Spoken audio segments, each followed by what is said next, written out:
casa del tumbado? Bueno, tal vez han fracasado en entender que Dios también vive debajo del tumbado. Hoy deseo hablar de cómo experimentar la presencia de Dios.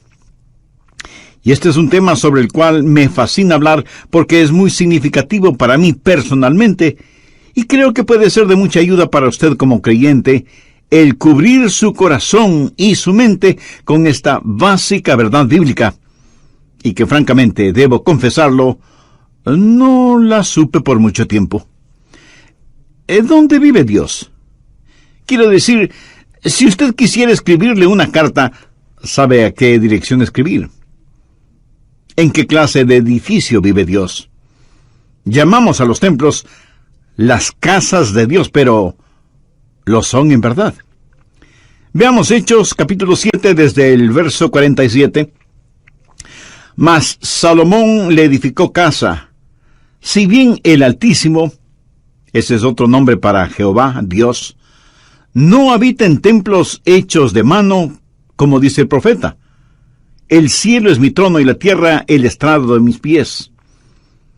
¿Qué casa me edificaréis? Dice el Señor. ¿O cuál es el lugar de mi reposo? ¿En dónde mismo vive Dios? Le sorprenderá a usted al estudiar la Biblia el descubrir que Dios ha vivido en una serie de casas. Dios crea y diseña una casa, la habita por un tiempo, y si la casa está sucia, Dios sale de ella. Usted me dirá, pastor, no entiendo de lo que me está hablando. Bueno, usted va a aprender un principio en este mensaje. Dios no vivirá en una casa sucia. Otros podrán hacerlo, pero el único Dios verdadero, no. Dios ha vivido en una variedad de casas. La primera casa de Dios fue un hombre, y su nombre fue Adán. Adán fue una casa, y Dios vivió en Adán. En Génesis 2:7, la Biblia dice, entonces Jehová Dios formó al hombre del polvo de la tierra, y sopló en su nariz aliento de vida, y fue el hombre un ser viviente. Ahí tiene usted la primera casa diseñada por Dios. En el transcurso de este mensaje haré énfasis en 4 palabras: diseño, deshonra, desolación y destrucción. Y grabe bien esto en su mente. Y si usted descubre verdades en este estudio bíblico, será increíblemente bendecido y recibirá sobreabundante ayuda para su vida. Así que Adán fue una casa diseñada. Dios diseñó a Adán.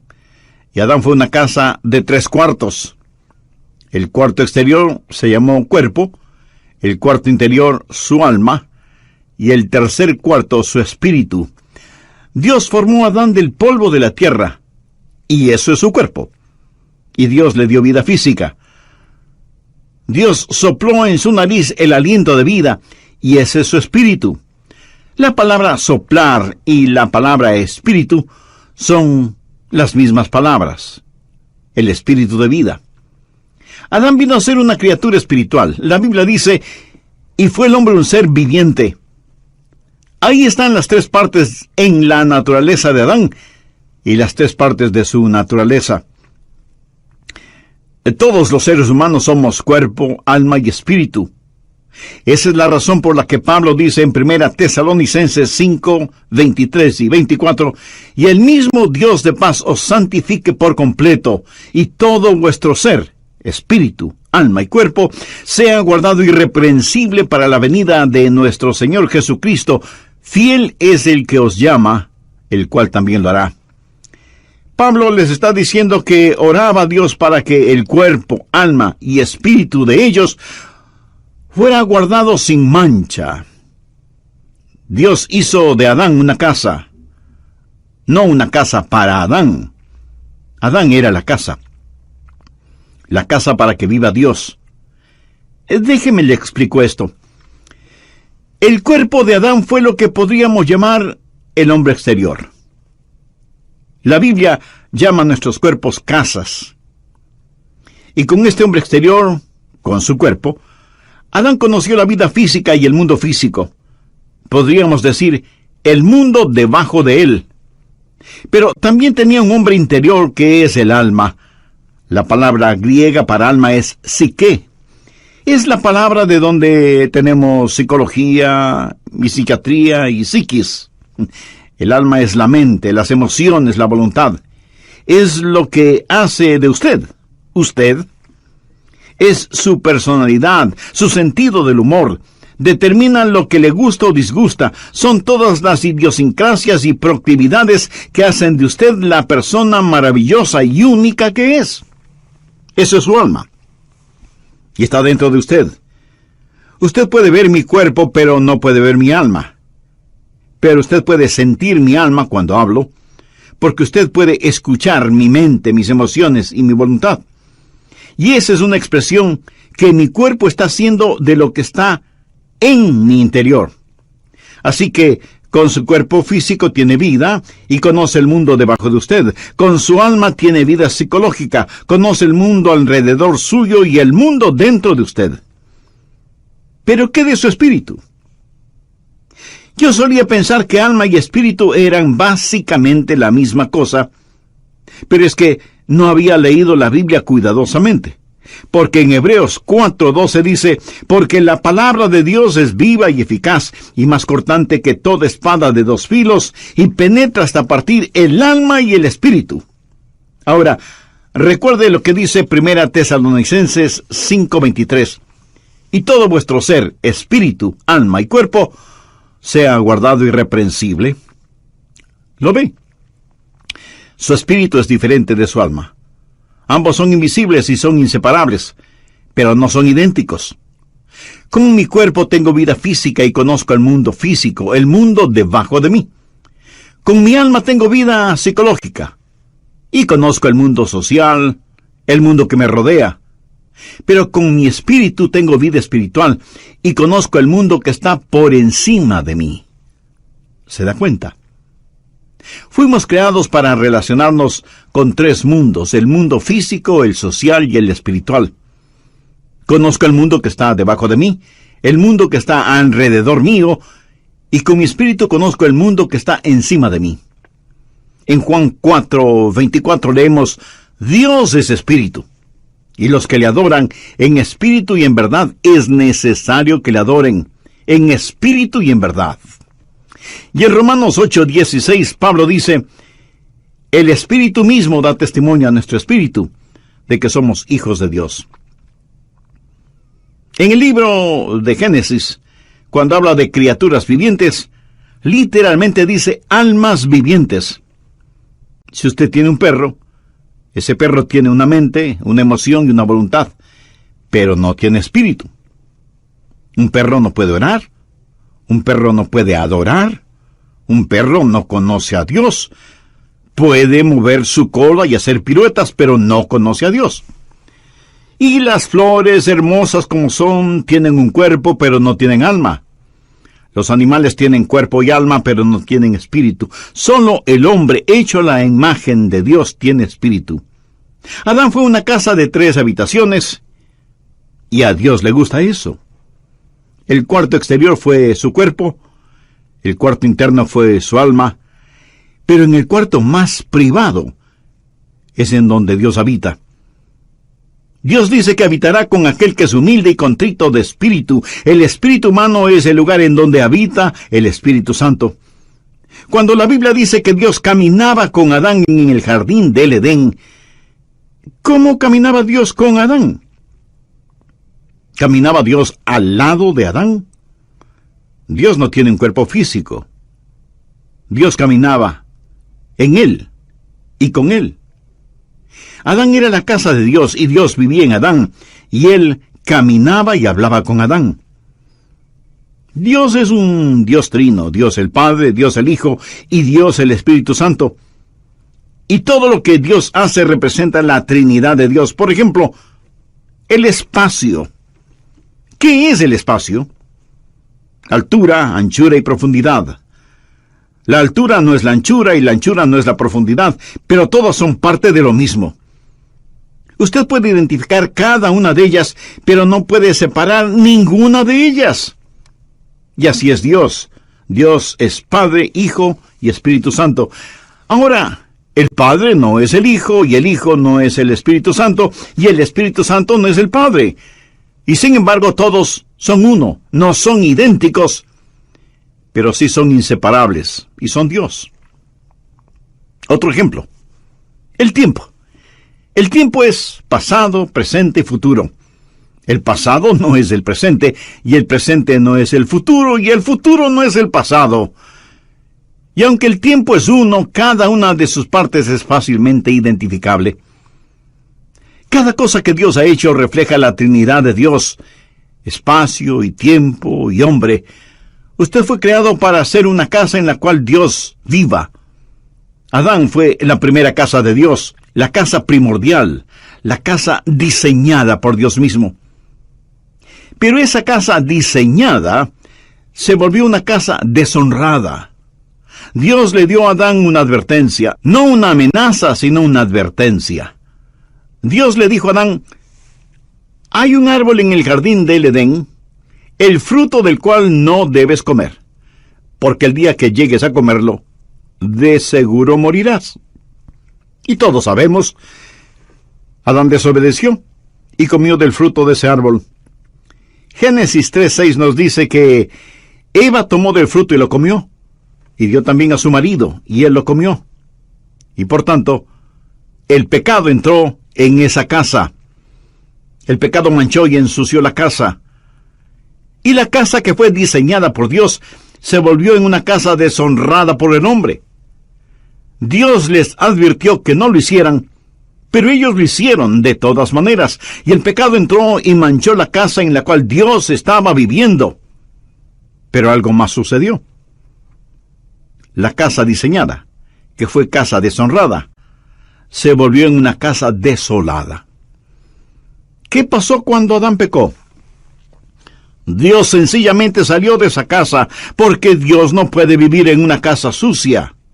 Dios le había advertido a Adán: el día que comas del fruto prohibido, de seguro morirás. ¿Alguna vez se ha preguntado qué es la muerte? La muerte no es la separación del alma y del cuerpo. Si yo tuviera un masivo ataque al corazón ahora mismo, y vinieran los doctores y me examinaran tratando de encontrar mis signos vitales y finalmente diagnostican: está muerto, estarían diciendo una mentira, porque yo no puedo morir. Porque Jesús dijo: el que cree en mí, aunque esté muerto, vivirá. Y yo creo en Jesús. Yo no puedo morir.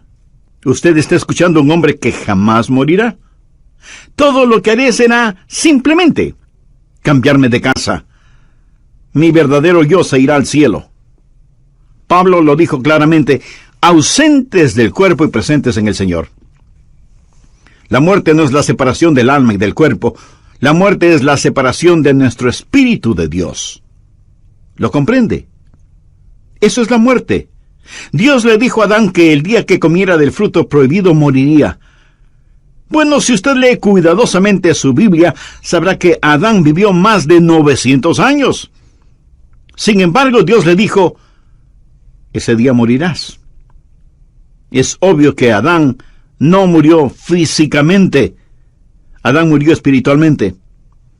Y cuando él murió físicamente, 900 años más tarde, su muerte espiritual lo alcanzó y murió físicamente. Déjeme decirle cómo murió Adán, y quiero que lo recuerde porque es muy importante. Adán murió inmediatamente en su espíritu, progresivamente en su alma y finalmente en su cuerpo. Lo que literalmente Dios le dijo a Adán fue: muriendo, morirás. Esto habla de un proceso. Adán murió inmediatamente en su espíritu, progresivamente en su alma y finalmente en su cuerpo. Tenemos un ramo de flores recién cortadas y decimos: no son hermosas, son naturales. Mi amigo, no son naturales. Son flores muertas. Desde el instante en que las cortó, dejaron de ser naturales, porque han sido separadas de su fuente de vida. En la Navidad usted dice: vamos a tener un árbol natural. Y va y compra un árbol que ha sido cortado. Perdóneme, pero ese árbol no es un árbol natural. Puede parecer natural, pero en realidad está muerto. ¿Y cuándo murió? El momento que fue cortado de su fuente de vida, de su savia, de sus raíces. Y usted puede traer ese árbol a su casa y decorarlo y ponerle luces, y lucirá muy bonito. Exactamente como las personas muertas que se adornan exteriormente para ir a la iglesia los domingos. Lucen vivas, pero están muertas. ¿Y por qué están muertas? Porque están cortadas, separadas de la fuente de la vida. Unos días más tarde, el árbol comienza a secarse y a evidenciar que está totalmente muerto. Una casa diseñada, una casa deshonrada, una casa desolada. ¿Por qué? Sencillamente porque Dios salió de esa casa. ¿Qué significa el estar perdido? Usted no tiene que ser un ladrón o un asesino, adúltero o blasfemo para estar perdido. Todo lo que tiene que hacer es no tener a Dios en su vida. En Juan 1:4 leemos, en él estaba la vida, y la vida era la luz de los hombres. Así que cuando el Señor salió de su casa, la vida salió con él, y cuando la vida salió, la luz se disipó. ¿Dónde habitaba Dios en Adán? Dios habitaba en el espíritu de Adán. Ahora, cuando Dios salió del espíritu de Adán, ¿qué sucedió? ¿Quién era el siguiente en la línea de mando? El alma. ¿Y qué es el alma? La mente, las emociones y la voluntad.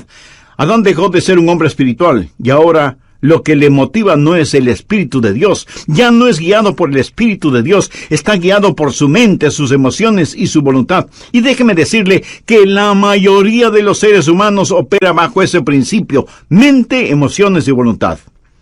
Sus mentes dicen, creo que debo hacer esto. Sus emociones dicen, siento como que quiero hacer esto. Y su voluntad dice, haré esto. Esa es la manera en que se opera.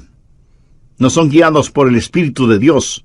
Romanos 8:14 dice, porque todos los que son guiados por el Espíritu de Dios, estos son hijos de Dios. Amiga, amigo, ¿está usted actualmente experimentando la presencia de Dios en su vida? ¿No? ¿Y por qué no? ¿No le gustaría ser la casa en la cual Dios vive? Entonces debe hacer una decisión espiritual ahora mismo. Y la puede hacer mediante una sencilla oración. Querido Dios, deseo tener el privilegio de ser tu casa. Sé que no estoy limpio como para pedirte esto, porque mis pecados me han ensuciado y me han manchado. Perdóname y ayúdame. Señor Jesús, tú derramaste tu preciosa sangre en el Calvario para salvarme y limpiarme. Y este momento te recibo con toda fe, como mi Salvador y mi Señor. Haz de mi vida tu casa. El doctor Adrian Rogers, en la voz del pastor Lenín de Llanón, nos entrega la conclusión de su mensaje, Cómo experimentar la presencia de Dios. Recuerde que estamos estudiando acerca de una casa diseñada, deshonrada, desolada y destruida. Adán fue la casa que Dios construyó en primer lugar, y porque Adán la manchó con el pecado, Dios tuvo que salirse de ella. Entonces Dios construyó otra casa, el templo o tabernáculo. Estas fueron diferentes formas de la misma clase de estructura, y Salomón construyó un magnífico templo, que fue también una casa de 3 habitaciones. Si usted no toma en cuenta todos los adornos y decoraciones, el tabernáculo y el templo estaban constituidos básicamente por 3 habitaciones: el patio exterior, el patio interior y el lugar santísimo. El patio exterior, que era el lugar de los sacrificios, donde estaba el altar de bronce, representa su cuerpo, el hombre exterior, porque debemos presentar nuestros cuerpos como sacrificios vivos. La siguiente habitación, el patio interior, representa su alma, porque es donde la gente se encuentra y tiene compañerismo, y se conocen unos con otros y adoran a Dios. Pero había una tercera habitación, conocida como el lugar santísimo. ¿Y qué había en ese lugar santísimo? La Shekinah, la gloria del Señor. Dios habitaba ahí entre los querubines que cubrían el propiciatorio en el arca, y la gloria de Dios inundaba ese cuarto. Dios estaba allí, en el lugar santísimo. El patio exterior, el patio interior y el lugar santísimo. Esta también fue una casa diseñada por Dios. Dios le dijo a Salomón, cuando construyó el templo, «Constrúyelo de acuerdo al diseño que te he dado». No es que ellos simplemente lo pensaron. Dios fue el arquitecto de ese edificio. Dios lo diseñó para que tenga 3 habitaciones, porque todo lo que Dios hace refleja a la Trinidad.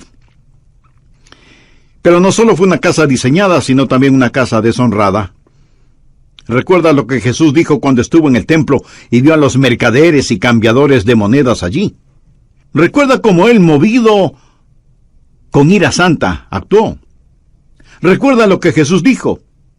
Escrito está, mi casa, casa de oración será llamada, mas vosotros la habéis hecho cueva de ladrones. Una casa diseñada, una casa deshonrada y una casa desolada. ¿Por qué Dios no vive en una casa sucia? ¿Qué es lo que hizo Dios? Dios sencillamente se salió. En Mateo 23:38 Jesús dijo, «He aquí vuestra casa os es dejada desierta». Note que en Mateo 21:13 Jesús dijo, «mi casa». Pero aquí en Mateo 23:38 dice, «vuestra casa os es dejada desierta». ¿Lo entiende? Era la casa de Dios. Pero él salió de allí diciendo, pueden quedarse con ella, es su casa.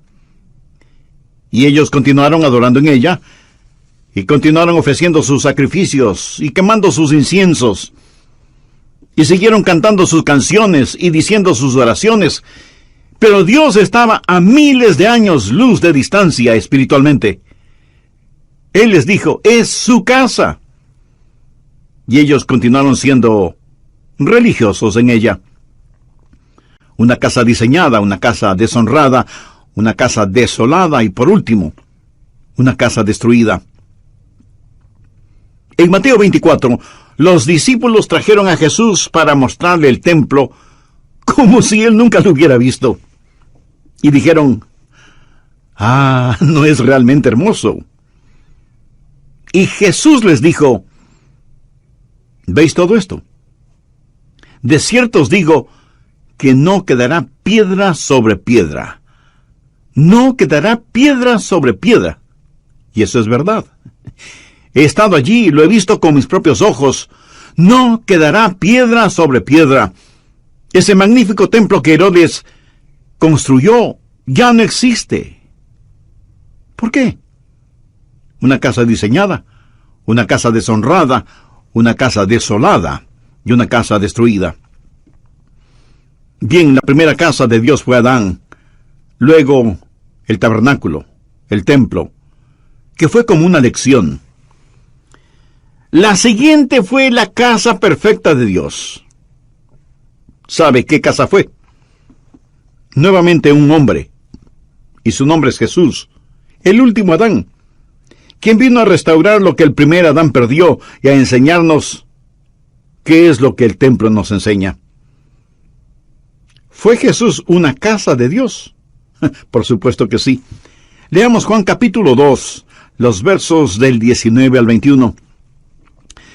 Respondió Jesús y les dijo, «Destruid este templo y en 3 días lo levantaré». Dijeron luego los judíos, «En 46 años fue edificado este templo, y tú en 3 días lo levantarás». Mas él hablaba del templo de su cuerpo. Ellos no entendieron que Jesús estaba hablando de otro templo, que Jesús mismo era el templo. Recapitulemos esto. Primero, una casa diseñada. El cuerpo de Jesús fue obra del Dios Todopoderoso. En Hechos 10:5 leemos, «Me preparaste cuerpo». El cuerpo de Jesús fue el perfecto diseño de Dios el Padre. Esa es la razón del nacimiento original, concebido en el vientre de María. Él vino como vino, nacido de una virgen, para hacer lo que fue, sin pecado, para hacer lo que hizo, morir por nuestros pecados. y murió por nuestros pecados para que nosotros seamos lo que Él es, Hijo de Dios. Se hizo Hijo del hombre para que nosotros podamos ser hijos de Dios. Nació de una virgen para que nosotros podamos nacer de nuevo. Él vino a la tierra para que nosotros podamos ir al cielo. Jesús fue una casa diseñada. Segundo, una casa deshonrada. Usted dirá, oh no, pastor, no esa casa. Busque Isaías 53:6. Todos nosotros nos descarriamos como ovejas, cada cual se apartó por su camino, mas Jehová cargó en él el pecado de todos nosotros. Escuche, mi pecado, su pecado, nuestros pecados fueron puestos sobre el Señor Jesucristo. Nuestros pecados mancharon y ensuciaron esa casa. Busque 1 de Pedro 2:24, quien llevó él mismo nuestros pecados en su cuerpo.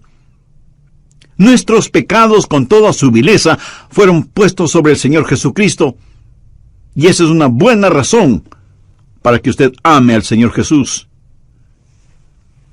No hay nada que me conmueva más que Getsemaní. Y cuando pienso en Getsemaní, mis ojos se llenan de lágrimas al recordar la oración de Jesús. Padre mío, si es posible, pase de mí esta copa. Ahora, ¿qué había en esa copa? Todos los pecados de todos los tiempos de toda la humanidad. Ahora, no piense en todas las naciones del mundo, piense en su propio país, en su propia ciudad, en su pueblito o en su aldea. Y piense solo en el pecado de la mentira en un solo día. Piense en las blasfemias que se dicen en un solo día y las perversiones sexuales que ocurren en un solo día. Multiplique eso por todas las naciones, pueblos y aldeas que hay en todo el mundo durante todas las épocas. Destílelo hasta lo sumo. Póngalo en una copa y désela a beber al Hijo de Dios. Él se volvió pecado por nosotros. Y cuando Él se volvió pecado, Dios el Padre tuvo que tratarlo como trataría a cualquier pecador bajo juicio. El apóstol Pablo dice en Romanos 8:32, el que no escatimó ni a su propio Hijo, sino que lo entregó por todos nosotros. Jesús no solo llevó nuestros pecados, pero Él, el Hijo de Dios, fue el objeto del aborrecimiento del Padre. Tercero, una casa desolada. Cuando Jesús estuvo clavado en la cruz y cuando los negros dedos de la oscuridad cubrieron el monte Calvario, cuando la tierra tembló y se estremeció, y Jesús soportó todo el peso de nuestros pecados y Él clamó, Dios mío, ¿por qué me has desamparado? Le diré por qué el Padre le desamparó. Dios no puede vivir en una casa sucia. Él abandonó esa casa que quedó desolada. Y Jesús murió solo. Solo. Amigo, comprende el impacto de esto. Jesús no contó con el consuelo de su Padre. Jesús murió solo. Cuando David caminó por el valle de sombra de muerte, él pudo decir, no temeré mal alguno porque tú estarás conmigo. Jesús no pudo decir ni siquiera eso. Estuvo olvidado de Dios y de los hombres, suspendido entre el cielo y la tierra, una casa diseñada, una casa deshonrada, una casa desolada. Cuarto, una casa destruida. Jesús supo lo que le iba a pasar. Esa es la razón por la que dijo en Juan 2:19, destruid este templo, y en 3 días lo levantaré. Sabía que iba a ser destruido, porque sabía cómo Dios su Padre trabaja. Bien, la casa primaria de Dios fue Adán, la segunda casa diseñada por Dios fue el templo, y la tercera y perfecta casa fue el Señor Jesucristo. Pero sabía que Dios tiene otras casas. Sabía que Dios dejó de cambiarse de casa. Déjeme decirle cuál es la casa permanente de Dios. Si usted es un genuino hijo de Dios, mírese a usted mismo. Mire a los otros hijos e hijas de Dios. ¿Qué es lo que dice 1 Corintios 3:16? ¿No sabéis que sois templo de Dios? Espíritu de Dios mora en vosotros. Y más adelante en 1 Corintios 6:19 y 20 leemos: ¿O ignoráis que vuestro cuerpo es templo del Espíritu Santo, el cual está en vosotros, el cual tenéis de Dios, y que no sois vuestros? Porque habéis sido comprados por precio. Glorificad pues a Dios en vuestro cuerpo y en vuestro espíritu, los cuales son de Dios. Dios vino a vivir en nosotros, y ya no se cambiará de casa.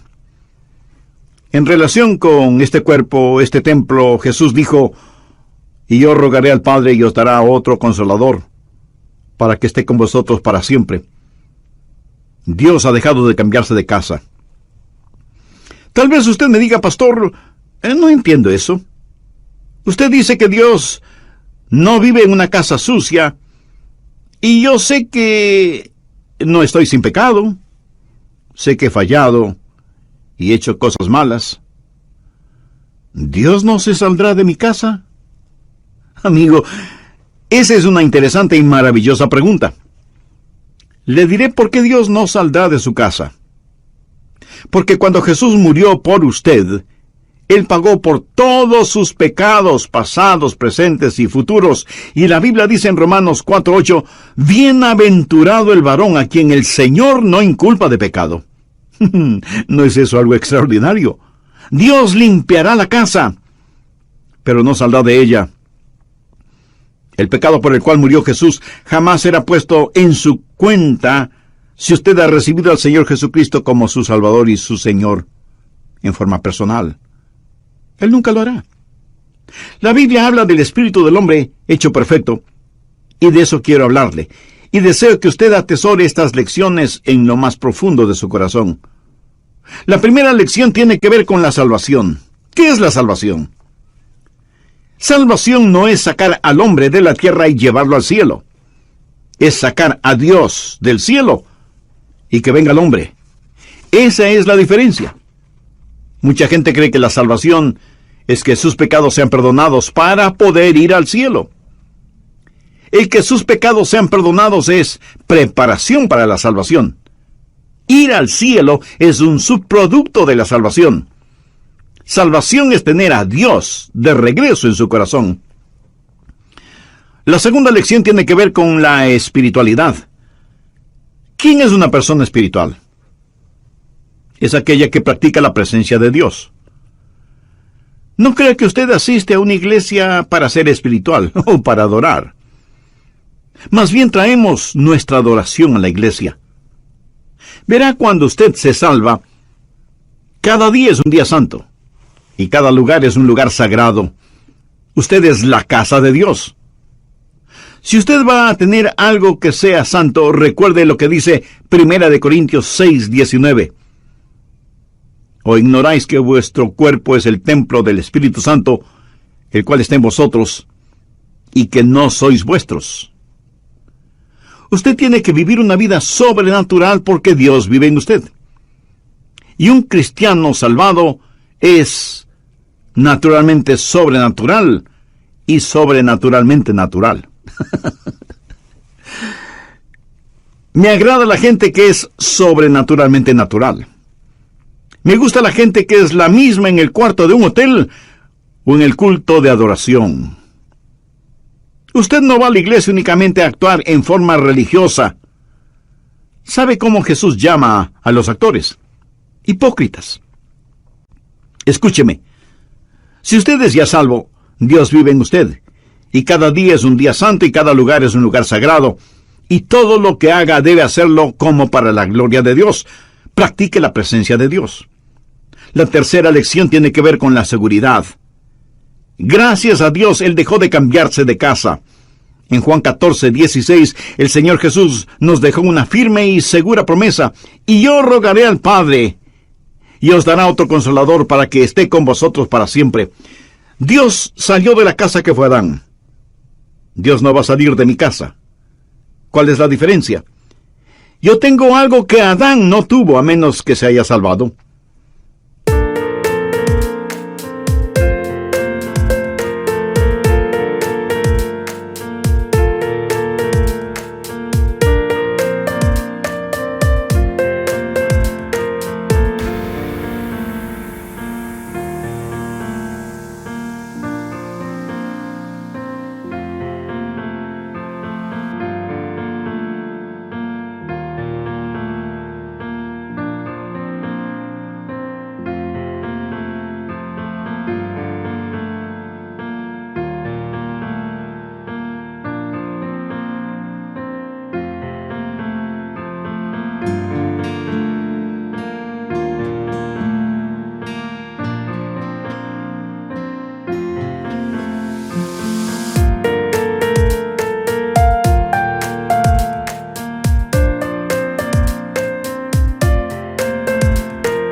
En el jardín del Edén, Adán fue inocente.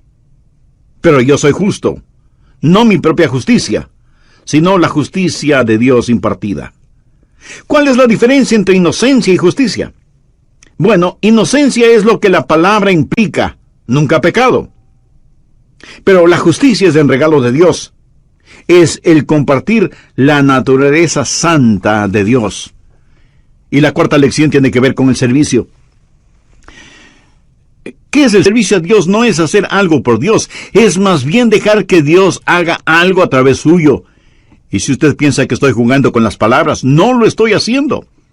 Dios vive en usted, y Dios en usted es adecuado para cada demanda que será puesta sobre su vida hoy y por el resto de su existencia. Y la próxima vez que usted necesite amor, no diga, Señor, dame amor. Diga, tu amor, Señor. Y la próxima vez que necesite paciencia, diga, tu paciencia, Señor. Y la próxima vez que necesite sabiduría, pida tu sabiduría, Señor. Todo lo que usted necesite está en el Señor Jesucristo. Y el Señor Jesús está en usted. Entonces, todo lo que usted necesita es tener al Señor Jesucristo. Y la Biblia dice que en Él estamos completos. Y cada demanda de Dios sobre su vida es una demanda sobre el Señor Jesús que vive en usted. Hay una sola persona que vivió la verdadera vida cristiana.